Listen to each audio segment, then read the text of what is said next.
Forget frequently asked questions. Common sense, common knowledge, or Google. How about advice from a real genius? 95% of people in any profession are good enough to be qualified and licensed. 5% go above and beyond. They become very good at what they do, but only 0.1% are real geniuses. Richard Jacobs has made it his life's mission to find them for you. He hunts down and interviews geniuses in every field: sleep science, cancer, stem cells, ketogenic diets, and more. Here come the geniuses. This is the Finding Genius Podcast with Richard Jacobs. Hello, this is Richard Jacobs with the Finding Genius Podcast. I have Clinton Rubin. He's at State University in New York. Distinguished professor, part of the Center for Biotechnology, Musculoskeletal Research Laboratory. All this is happening at Stony Brook out on Long Island. Again, it's part of the SUNY school system. So, Clinton, thanks for coming. Richard, thanks for having me. It's a pleasure to be here. Yeah, tell me about your research, please.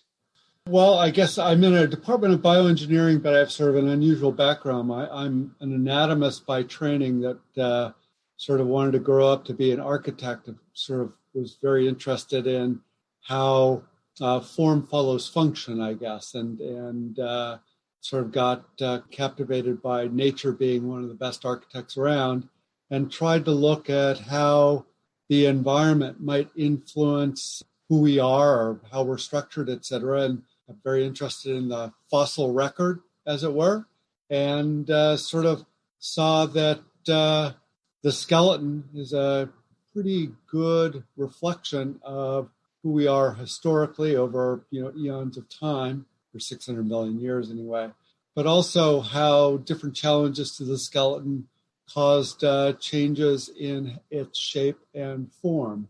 So my research really studies how functional challenges to the skeleton actually change its girth, its curvature, its strength, etc.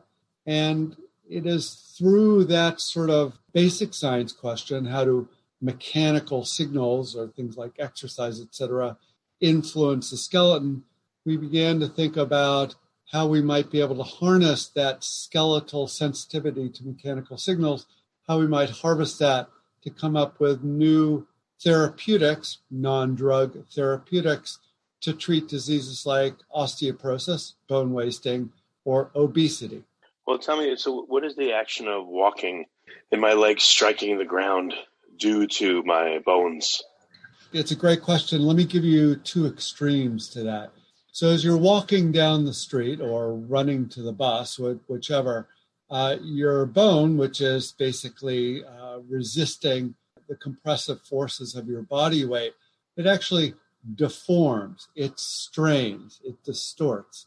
And the cells within bone, bone is actually has quite a few cells sitting in it, actually are pretty good strain and stress sensors. So they pick up these challenges and they can send signals to other cells to either build up bone or to resorb bone. And going back to the extremes of that, probably, we can think of being a couch potato. We're all worried about COVID, and we might be cooped up in our homes, et cetera, and we're not getting out and walking the dog or running around the lake as much as we would otherwise.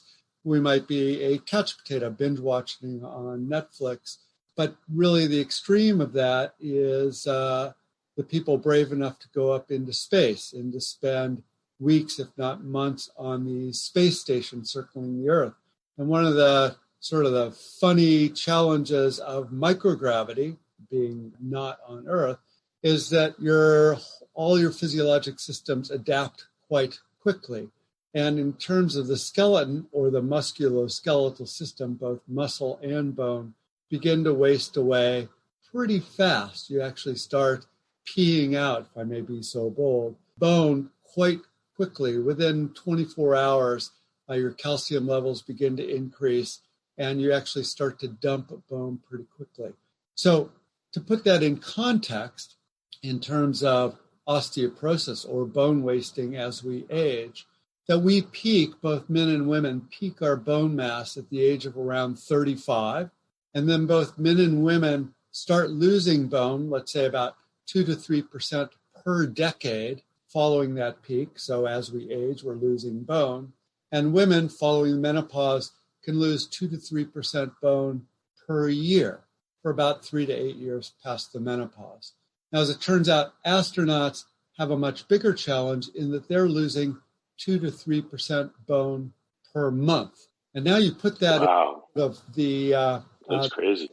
Now, if you're going to spend 9 months traveling to Mars, of course, and you think of losing 2 to 3% bone per month, by the time you get to Mars, you've lost, upwards of 50% of your bone if you compound the losses as you go.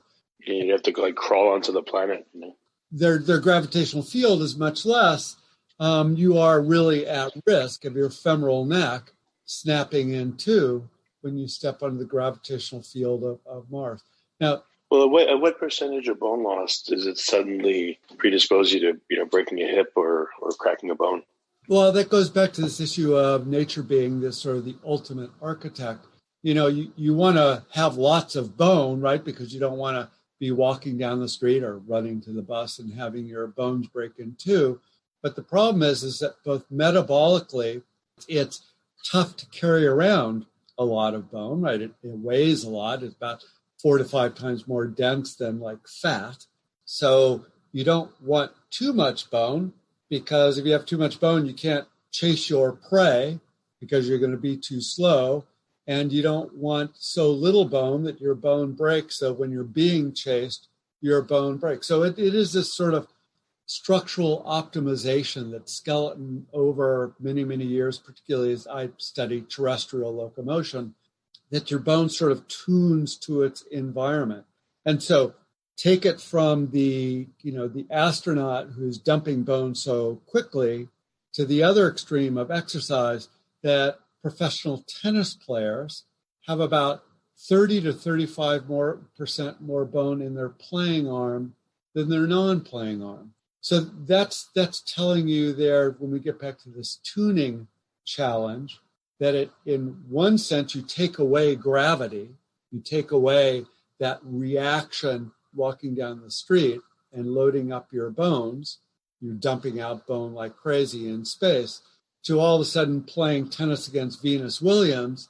When you whack that ball in trying to return her service, that's sending a mechanical signal that's anabolic to bone, so builds up bone.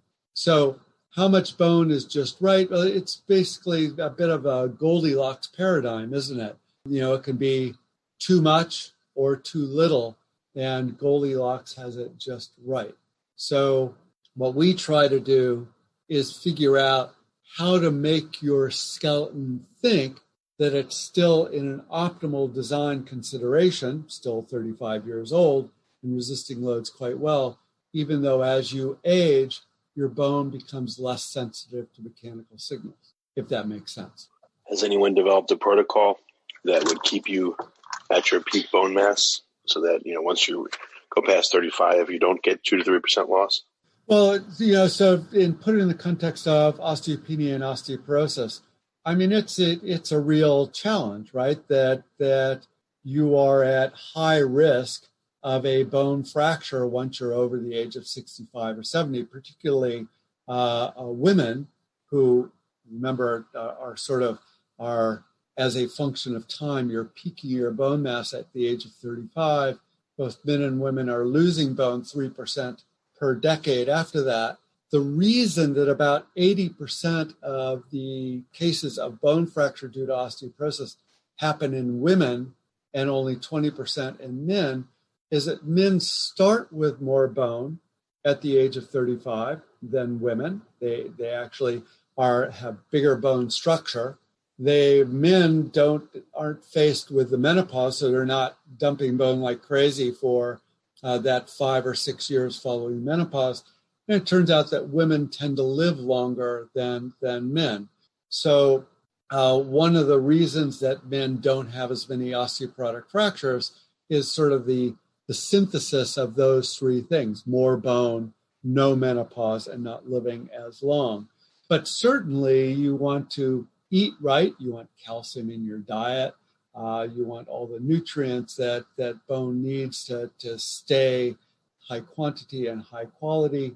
And you want to exercise. And so many of us are sort of chasing this fountain of youth that is known as exercise and trying to figure out how little can you put into the system to sort of prevent the bone from being lost. Before we continue, I've been personally funding the Finding Genius podcast for 4.5 years now, which has led to 2,700 plus interviews of clinicians, researchers, scientists, CEOs, and other amazing people who are working to advance science and improve our lives and our world. Even though this podcast gets 100,000 plus downloads a month, we need your help to reach hundreds of thousands more worldwide. Please visit findinggeniuspodcast.com and click on Support Us. We have 3 levels of membership from $10 to $49 a month, including perks such as the ability to see ahead in our interview calendar and ask questions of upcoming guests, transcripts of podcasts you're interested in, the ability to request specific topics or guests, and more.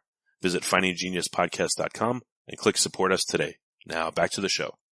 And actually, there's even a fun study that New York Times reported on last week, I think at the end of December 2020, that points out that a real minimum, I mean, do you actually need to go out and run a marathon each day in order to keep your bone intact? Or do you need to, lift 200 pounds for 1 hour each day? Or, what is the minimum effective stimulus you can put into the skeleton to prevent? And this New York Times summary of this study showed that if you actually sum up 4 seconds per day, or 4 seconds culminating in about 10 minutes of exercise, so these bouts, these intense bouts of exercise are sufficient to build up at least muscle. They don't translate to bone, but the musculoskeletal system is pretty much tuned to the same sorts of signals. So what we do, what our lab does, is we take that to another extreme, because we are not trying to optimize exercise regimes for Olympic athletes. What we're trying to do is to figure out, for those of us that can't be particularly active because maybe we're injured, or maybe we're elderly, or maybe we have a disease that doesn't allow us to go out and exercise, like a cancer survivor, that's has a number of treatments that doesn't allow them to go out and run around. What we try to do is figure out what is bone looking for and try to distill it down to a mechanical regimen that actually allows the good of exercise to be delivered to the skeleton without the need to go out and play tennis against Venus Williams or to go out and run a marathon each day. Well, this is probably like an obvious question, but is there any ancillary benefit if I do squats that my arms will gain any bone? Or is it just the bone itself that I stress that gains the benefit? Well, certainly I think everyone from your physician to your next door neighbor will tell you that exercise is good for you. And so, there are lots of ancillary benefits to going out and, even running around the block, to your cardiovascular system, to your neuromuscular system, even to the way that you think. I mean, there are several studies out there, as I'm sure you know and your listeners know, that exercise is actually even good for your brain.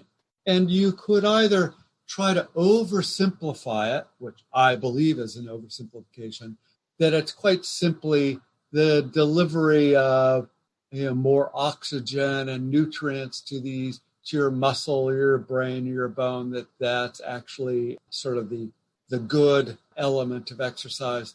But in reality, what many people or many scientists who study mechanical signals believe now, that the cells themselves are mechanoreceptors, and that by delivering mechanical signals of one type or another, that the cell perceives it and responds to it in very, very specific ways. So again, go back to the challenge of Venus Williams and her humerus or her serving arm, or the astronaut who's no longer sort of resisting gravity. Those cells are actually perceiving a mechanical signal or the absence thereof, and they're recruiting a cell population to respond or to the presence or absence of mechanical signals. We're again reminding ourselves that the trip to Mars, the skeleton doesn't know it's going to Mars. The skeleton is trying to optimize its design to not be metabolically demanding when it's not needed. But then you don't want a skinny, poorly structured skeleton to be trying to return serve to Venus Williams. So what we do is, what our lab's work has done over the past 30 or more years is tried to figure out what it is about exercise that is important to bone cells or its progenitor population, the mesenchymal stem cells in the bone marrow. What is it that they are looking for, and how can we drive them to build bone rather than signal for a resorption or a loss of bone? And can that be achieved, again, without necessarily requiring you or me to do squats? I mean, I don't know about you. I don't like doing squats, and I certainly don't want to play tennis against Venus Williams. But then again, if I'm 75 and I have poor bone quality, I can't ask that subject to go out and run a marathon each day. So how can I provide a mechanical signal to that 75-year-old without actually requiring them to go out and run each day? Not that. But why does it have to be running versus just some light exercise? Why does it have to be one or the other? It sounds like extremes.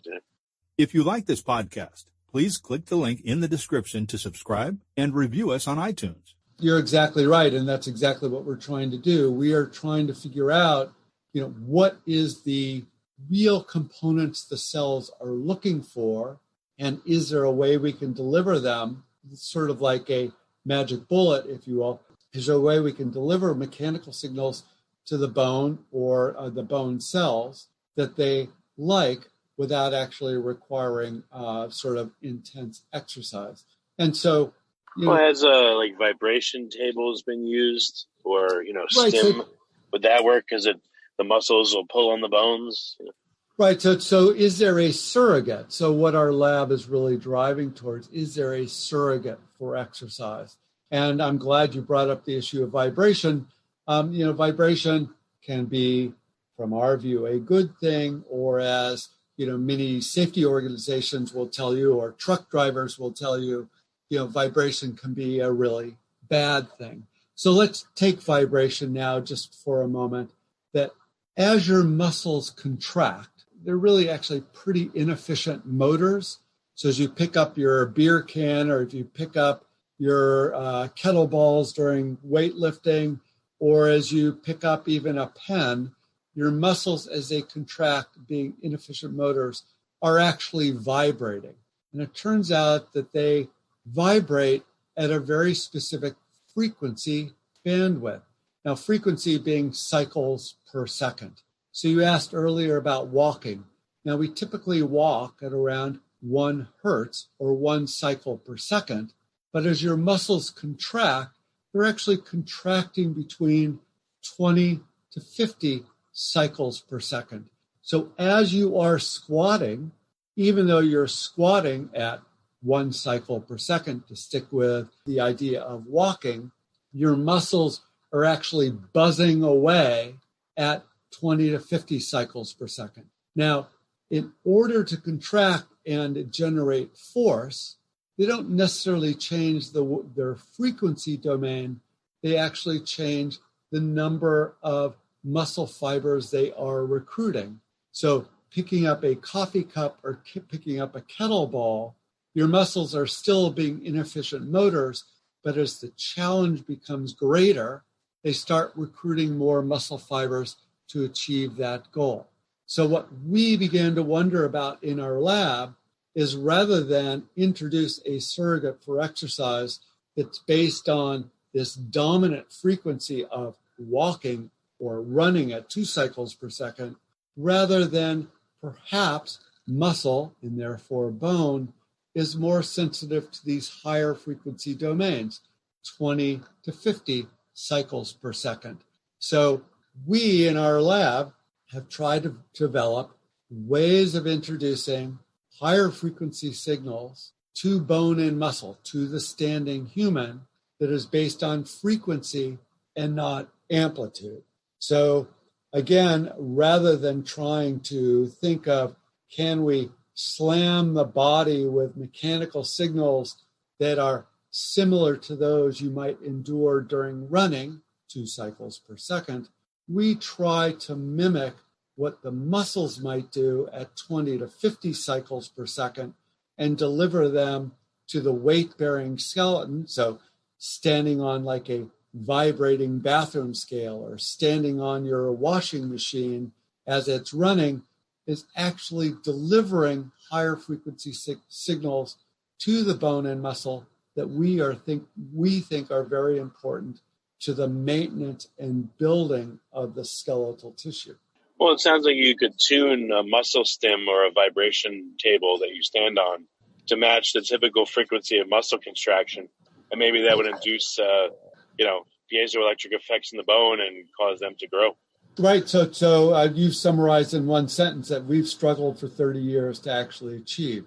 So we do have a vibrating table. It looks a bit like a pizza box or a big bathroom scale that you stand on. And it turns out that above 5 hertz, 5 cycles per second, the transmissibility function or the way that your bone and joints work as a material, your skeleton becomes a great transducer of mechanical signals.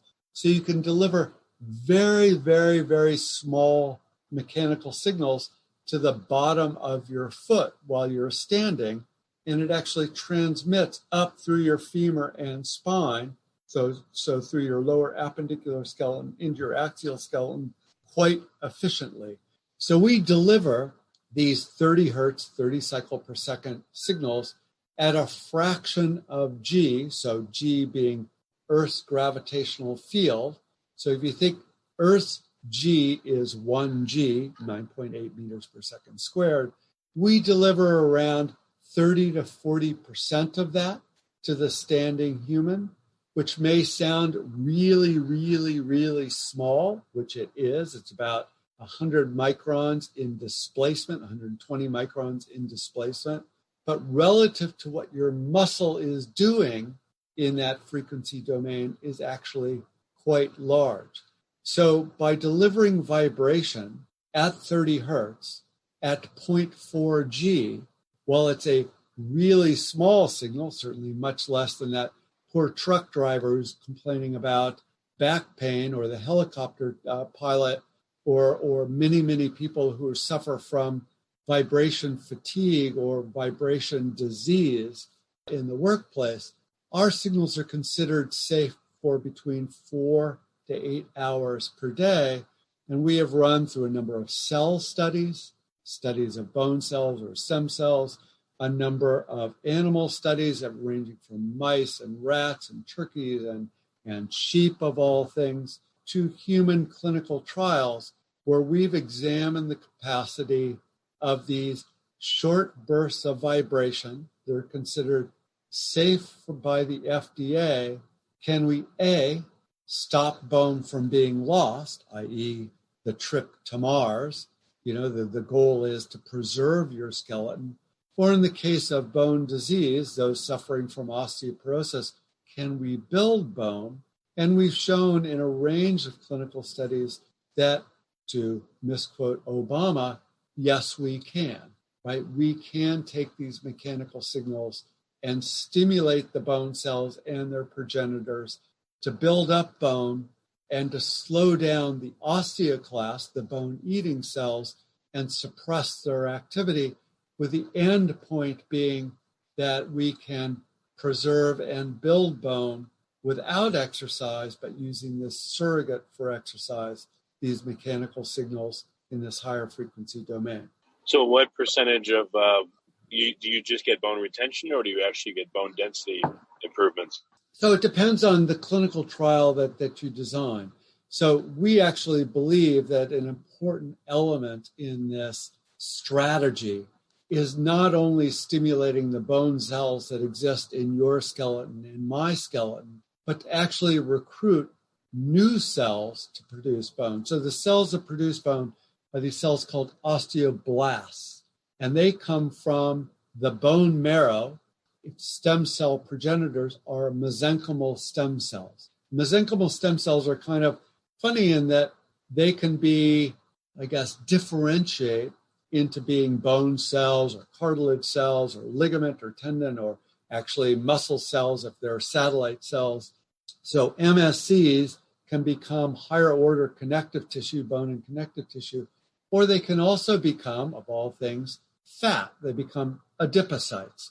And as you age, not only are we losing bone after the age of 35, we're actually becoming, we're becoming fatter. We build up subcutaneous and lots of fat depots actually within our thoracic cavity.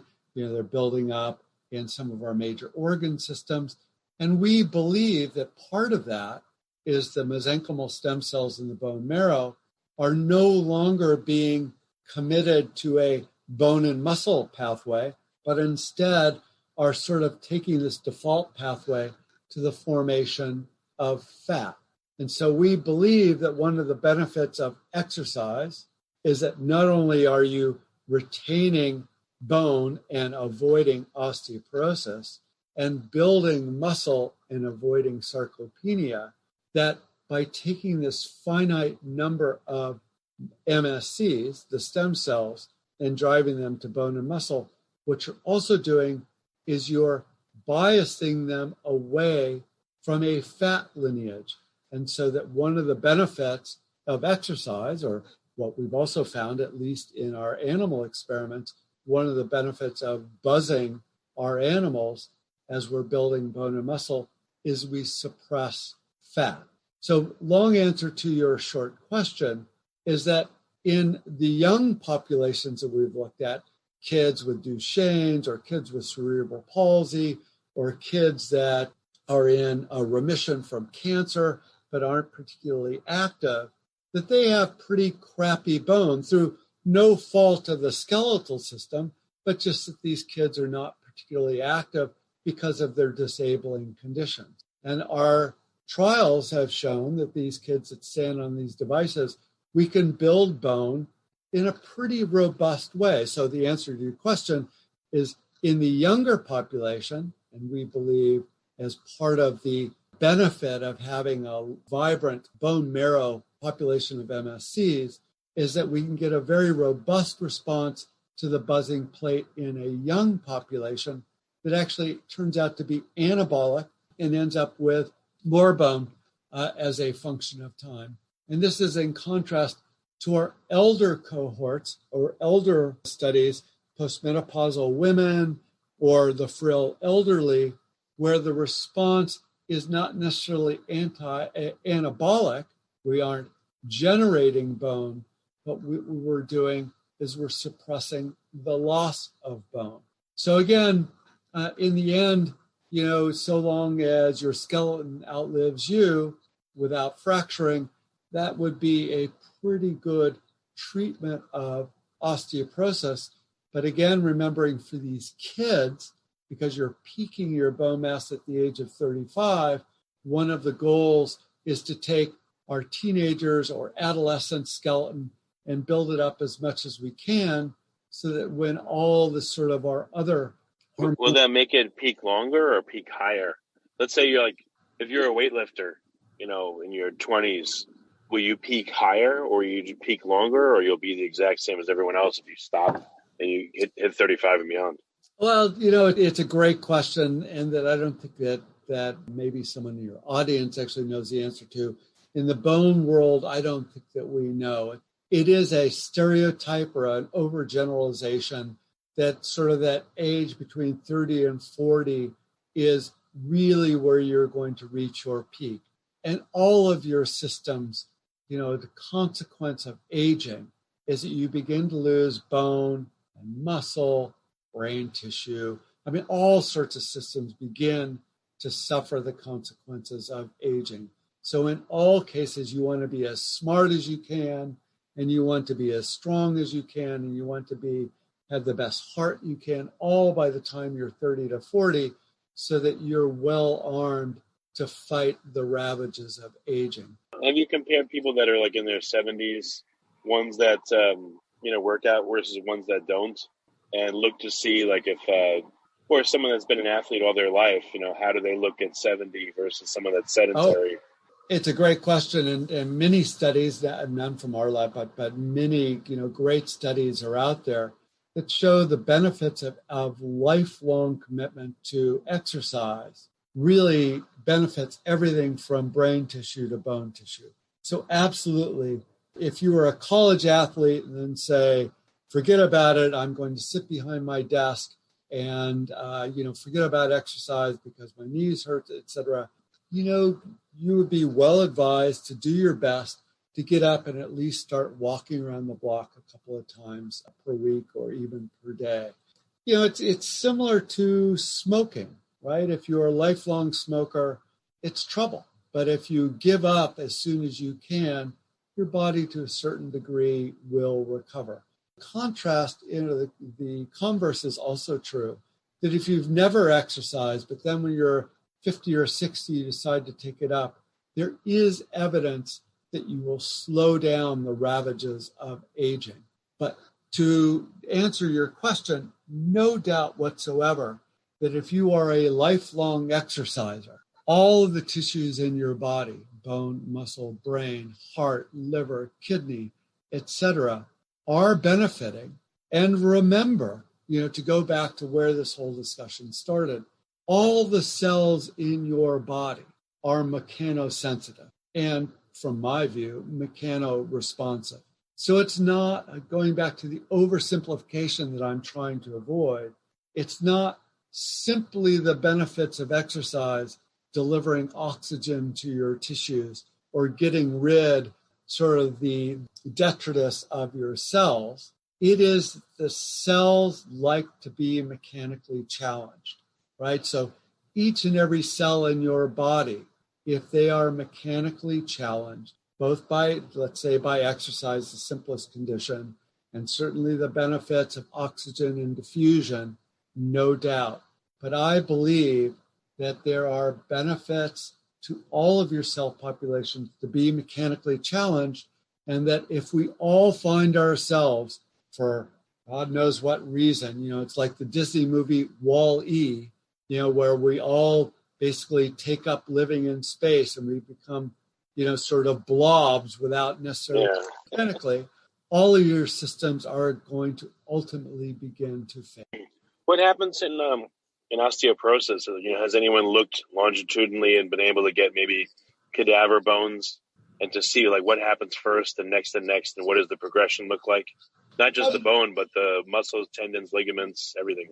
Right. So there are many, many studies out there that, again, go back to, this sort of use it or lose it phenomenon. There have been lots of studies that show the impact of the menopause, the impact of childbirth, the impact of nutrition, having milk in your diet, the impact of gender, the impact of race, the impact of sunlight. All of these things, what you want to make sure is you exercise, eat right, get a vitamin D and sunlight, anything you can to provide any of the bricks that are critical to building up bone. Nevertheless, all of us will be losing bone following that fourth decade.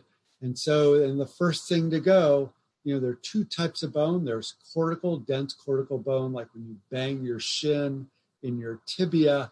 That's the dense cortical bone, and it hurts like the dickens. But the first bone to give up the ship is the trabecular bone, the bone towards the ends of near your joints in the metaphysis and the epiphysis, or the trabeculae that fill up your spine, your vertebrae. As those bridges or those scaffolds of bone begin to break down and they lose their connectivity, the way they're put together, your bone becomes weaker. So just imagine next time you're driving across a bridge, and we tend to think of how thick those big buttresses, those piers are that are holding up the bridge. Now imagine that rust comes in and starts to corrode the bridge, the structure, but they're also beginning to corrode the elements of the cable. It becomes pretty scary when the fibers of the cable begin to break down and the truck rumbling by starts to snap that cable. It's basically all elements of your skeleton are important. The cancellous, the cortical bone, how they're put together, but certainly how viable they are. There's a disease called osteonecrosis or avascular necrosis, where the cells in your bone begin to die. Remember that your adult skeleton, about 5% of your skeleton is always turning over, right? Just because you're 70 years old doesn't mean the bone in your skeleton is 70 years old. It's always turning over. It just turns over more slowly as we age. So, keep those cells active, keep them producing bone, suppress the cells that are eating up the bone, and make sure that your skeleton eats well, make sure you're eating lots of calcium, make sure you chose your parents well. There's a lot of genetic susceptibility to osteoporosis, but all of us have lots of things available to us to keep your bone from resorbing away as much as you can. What kind of future experimentation are you doing or do you want to do, and what do you want to figure out in particular? Well, our lab is committed to this sort of hierarchical approach. I mean, we study everything from, the nucleus within the cells and what is it about mechanical signals that turn on the transcriptional machinery to build up bone. How are these mechanical signals transduced to the bone marrow? How do the MSCs, the stem cells, decide to grow up to be bone cells rather than fat cells? What are those chemical signals? What are those mechanical signals? What happens? What are the consequences of aging? How do we slow that process down? How do other cells in the body pick up mechanical signals? How do we translate these discoveries at the benchtop that we are making or that other labs around the world are making?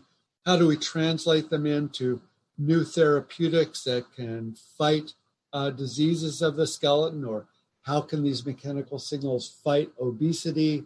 How well do they work with some of the very powerful drugs that are available to treat osteoporosis? Can you put together exercise or mechanical signals to reduce the needs for drugs? Or as importantly, how do mechanical signals help fight other diseases like cancer? And we've talked about osteoporosis and obesity to a certain degree, but there's lots of evidence out there that exercise also helps suppress the progression of cancer or also helps in the recovery of cancer. How is that? Is that simply mechanical signals being delivered to healthy tissues to fight tumorigenesis? Or is there something about mechanical signals that can help suppress tumor progression? So those are sorts of some of the things that our lab is studying right now. One last question. I've been to places where they put your legs in these, air-filled bladders and they squeeze your legs. It's compression therapy.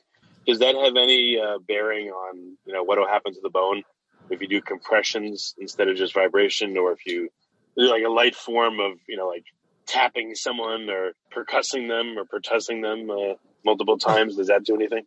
It's not something that we've studied, and I'm not here to sort of take issue with other people's strategies in their lab and how they translate to the clinic.